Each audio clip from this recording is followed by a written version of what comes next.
nuestro reto era la sección de metodologías para la prevención en África y Sudamérica. Y bueno, estuvimos trabajando ayer todo el equipo. Al final decidimos dividirnos en dos propuestas que ahora os va a presentar cada uno de nuestros líderes, Jairo Mejía y Raquel Bernedo. Así que si queréis os dejo con Jairo para que os vaya explicando su propuesta. Hola. Bueno, nuestro desafío aquí era conseguir tener una foto, digamos, del estado de la pandemia, teniendo en cuenta que muchas veces el dato en ciertos países o regiones no va a ser de la calidad que se puede requerir, ¿no? Y para que esto sirva tanto a personas, a particulares, como a organizaciones o líderes comunitarios para tomar decisiones. Entonces, lo que hicimos, con un poco con la ayuda nos repartimos entre dos y fue tomar el dato oficial de que disponemos y en base a eso, en otra base de datos, vincularlo con un dato complementario. Entonces, si hay un dato oficial de mortalidad, nosotros buscamos un dato complementario para mortalidad que pueda servir para tener una foto un poco más amplia, ¿no? Incluso llegar al nivel local, si es posible. Entonces, hemos creado esa base de datos y para alimentarla también hemos creado un sitio web donde cualquier persona o organización puede proponer un dataset que a lo mejor pueda ser de una empresa que lo tiene, que es suyo y que lo quiere abrir de alguna manera, pues aquí lo podría hacer. O un particular que haya identificado cierto dato oficial que puede estar por ahí escondido, que puede servir para complementar esta base de datos. Pues ahí pueden proponerlo. Y luego, también para consultarlo, una herramienta de consulta.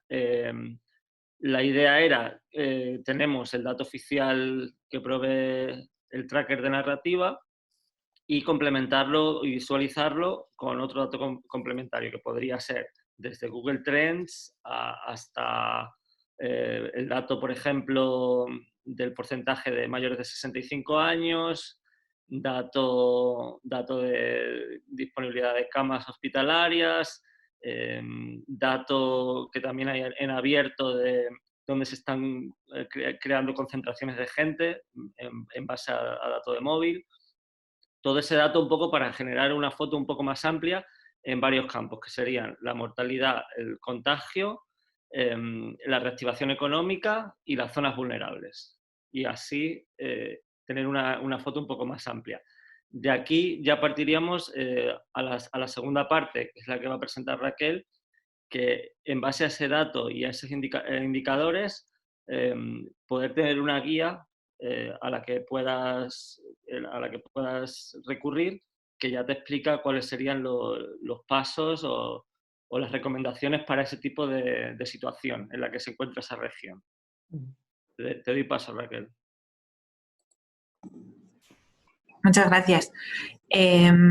Vale, entonces el objetivo que nosotros habíamos puesto para esta parte sería crear un repositorio de contenidos de calidad y analizar qué quiere decir contenido de calidad, porque vimos que el problema en muchas ocasiones es que el mensaje no llega a determinada población, porque ya existen muchos mensajes redactados y creados, ¿no? Entonces era hacer un repositorio de los distintos mensajes que hay, también, por ejemplo, en qué formato, si es en formato de texto, audiovisual, para poder discernir si el mensaje tiene que llegar a gente a población con altos índices de analfabetismo.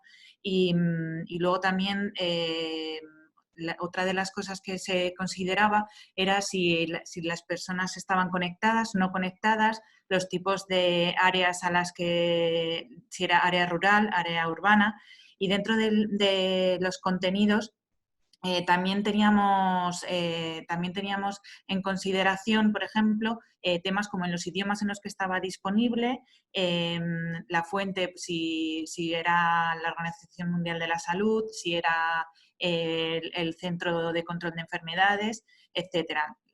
El resumen es que hay mucho contenido creado y que tenemos que estructurarlo de una forma que se pueda comunicar bien dependiendo de la población a la que queremos llegar.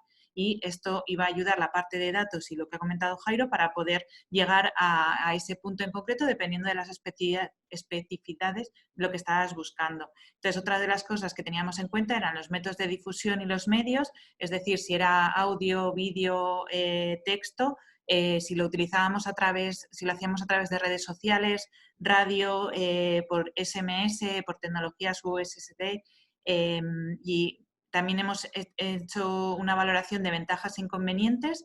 Lo mismo analizar los stakeholders con los que nos vamos a encontrar en distintos países, desde los gobiernos, desde los ministerios de salud, los líderes comunitarios, organizaciones, entidades sociales, etcétera. Y luego también ver por grupos vulnerables cómo se puede llegar a ese tipo de población, que pueden, dentro de los grupos vulnerables, pues tiene mujeres, familias monoparentales, infancia,